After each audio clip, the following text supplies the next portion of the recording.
اللہ تعالیٰ نے 14 اگست 1947 27 رمضان المبارک 1366 ہجری کو بر صغیر کے مسلمانوں پر احسان عظیم فرماتے ہوئے انہیں پاکستان کی صورت میں ایک آزاد اسلامی ریاست عطا فرمائی۔ اس عظیم الشان انعام کے سبب یہ دن پاکستانی مسلمانوں کے لیے بڑی یادگار ہے۔ اسی وجہ سے ہر سال 14 اگست کو یوم آزادی یعنی انڈیپینڈنس ڈے کے طور پر منایا جاتا ہے۔ یوم آزادی کے موقع پر جہاں شکر کے جذبات ضروری ہیں، وہاں اس بات کا عہد بھی ضروری ہے کہ ہم اس وطن کے استحکام اور ترقی کے لیے ہر ممکن کوشش کریں گے اور اسے اس مقام تک پہنچائیں گے جس کا تصور پاکستان بنانے والوں نے کیا تھا۔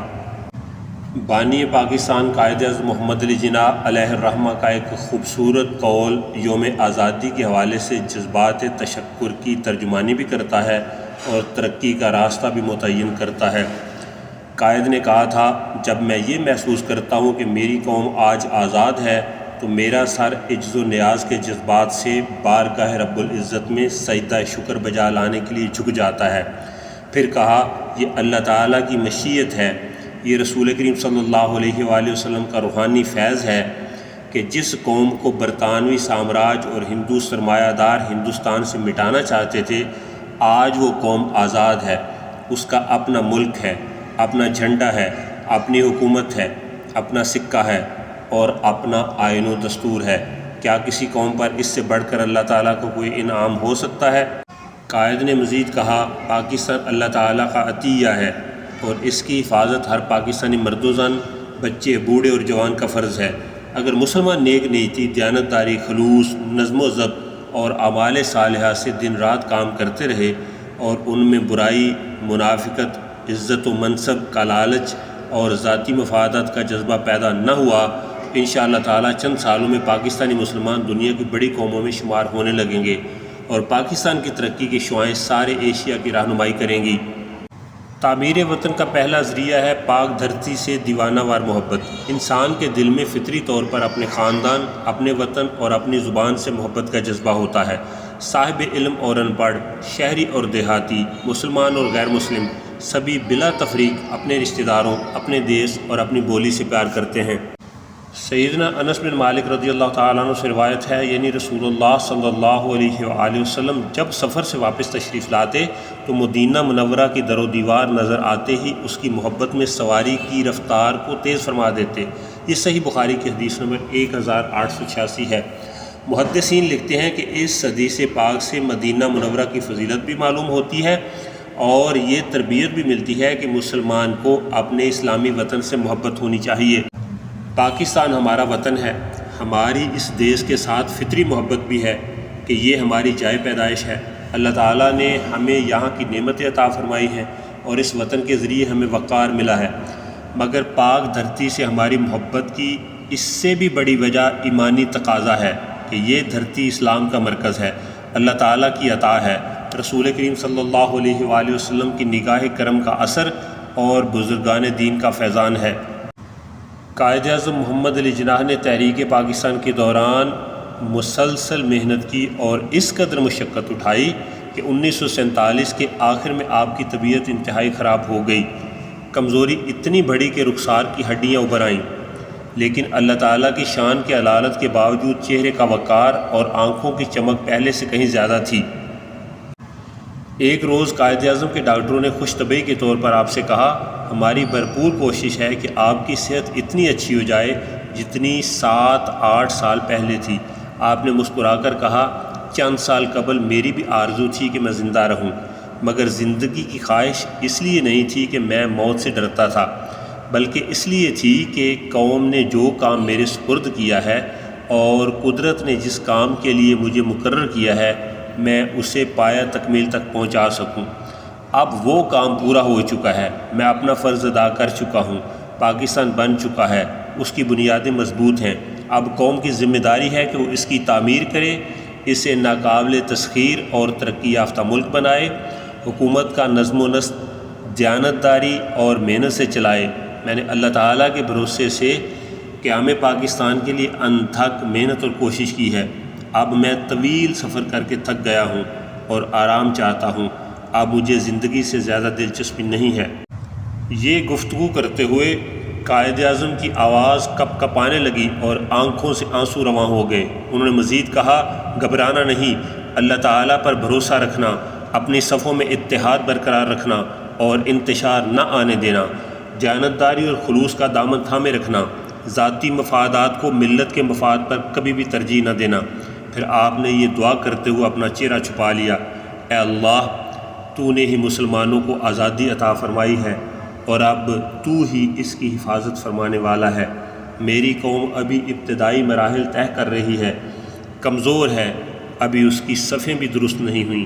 تو ہی مدد فرمانے والا ہے اور تو ہی قوم کا حامی و ناصر ہے۔ شاعر مشرق علامہ ڈاکٹر محمد اقبال علیہ الرحمہ نے بچوں کی معروف دعا لب پہ آتی ہے دعا بن کے تمنا میری میں ایک درینہ خواہش کا اظہار کیا تھا، کاش اس سال ہماری قوم میں شعور پیدا ہو اور ہر پاکستانی کی آرزو بن جائے، ہو میرے دم سے یوں ہی میرے وطن کی زینت، جس طرح پھول سے ہوتی ہے چمن کی زینت۔ ہمیں وطن عزیز سے کتنی محبت ہے، یہ جاننے کے لیے اپنے ضمیر سے پوچھئے ہم نے اس وطن کے لیے کیا کیا۔ شاید برا لگے مگر یہ سچ ہے کہ پاکستانیوں کی ایک بڑی تعداد اپنے ذاتی فوائد کی خاطر ایسے کام کر رہی ہے جو ملک و قوم کے لیے سخت نقصان دہ ہیں۔ تعمیر وطن کا اگلا ذریعہ ہے یقین و ایمان کی پختگی۔ ہر مسلمان کا یہ عقیدہ ہے کہ خالق کائنات جو چاہے کر سکتا ہے اور سب کچھ اسی کے حکم سے ہوتا ہے۔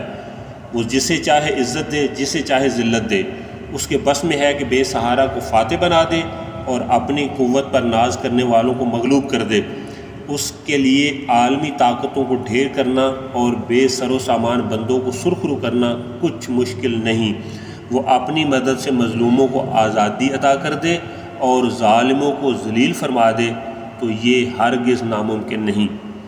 یہ سب باتیں فقط زور بیان نہیں بلکہ قرآن و سنت سے اخذ ہے۔ اللہ تعالیٰ نے ارشاد فرمایا، سورہ البقرہ کی آیت نمبر 249 ہے، بہت مرتبہ اللہ کے حکم سے چھوٹے دستے بڑی فوجوں پر غالب آ جاتے ہیں۔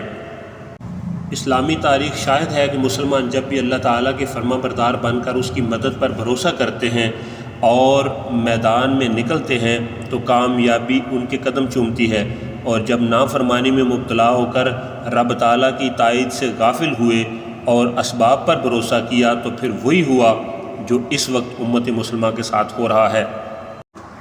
پاکستان بناتے وقت بانیان پاکستان نے عوام کو یہ سوچ دی تھی کہ ہم نے اللہ تعالیٰ پر بھروسہ کر کے اسلام کی خاطر ایک آزاد وطن حاصل کرنا ہے۔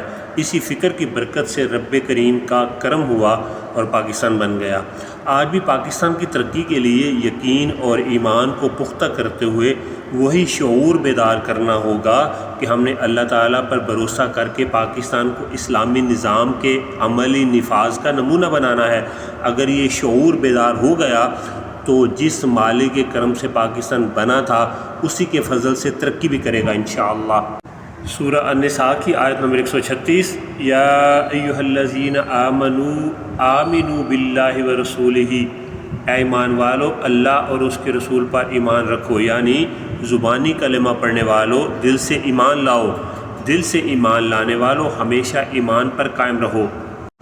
تعمیر وطن کا اگلا ذریعہ ہے اہل قیادت کا انتخاب۔ کسی بھی قوم کی کامیابی یا ناکامی میں اس کی قیادت کا کردار بہت اہم ہوتا ہے۔ تحریک پاکستان کے وقت اللہ تعالیٰ کے فضل سے بہترین قیادت دستیاب تھی اور اس لیے مختصر عرصے میں پاکستان بن گیا، مگر قیام پاکستان کے بعد قوم نے قیادت نااہلوں کے سپرد کر دی تو تقریباً 8 دہائیاں گزرنے کے باوجود ملک کا حال وہی ہے جو ہم اپنی آنکھوں سے دیکھ رہے ہیں۔ آج ہمارا المیہ یہ ہے کہ ہم قیادت کے انتخاب میں دانش مندی کا مظاہرہ نہیں کرتے۔ جن لوگوں کو کئی دہائیوں سے آزما رہے ہیں ہر بار 4-5 سال تک انہیں کوستے ہیں، جب انتخابات کا مرحلہ آتا ہے تو پھر انہیں ہی ووٹ دے کر مزید چند سالوں کے لیے اپنے اوپر مسلط کرتے ہیں۔ اس کا نتیجہ ہمارے سامنے ہے۔ آج ہمیں نسل نو کو آگاہ کرنا ہے کہ پاکستان بنانے کے لیے کتنی بڑی تعداد میں مسلمانوں نے اپنی جانوں کے نذرانے پیش کیے، کتنے خاندان لٹ گئے، کس قدر مصائب برداشت کیے گئے تاکہ اپنوں اور دشمنوں کی پہچان ہو سکے اور یہ سوچ بھی پیدا ہو کہ ہمیں وطن عزیز کی قدر کرنی چاہیے۔ اس کے ساتھ ساتھ نوجوانوں کو یہ بھی بتانا ہے کہ پاکستان بنانے والوں کے مقاصد کیا تھے۔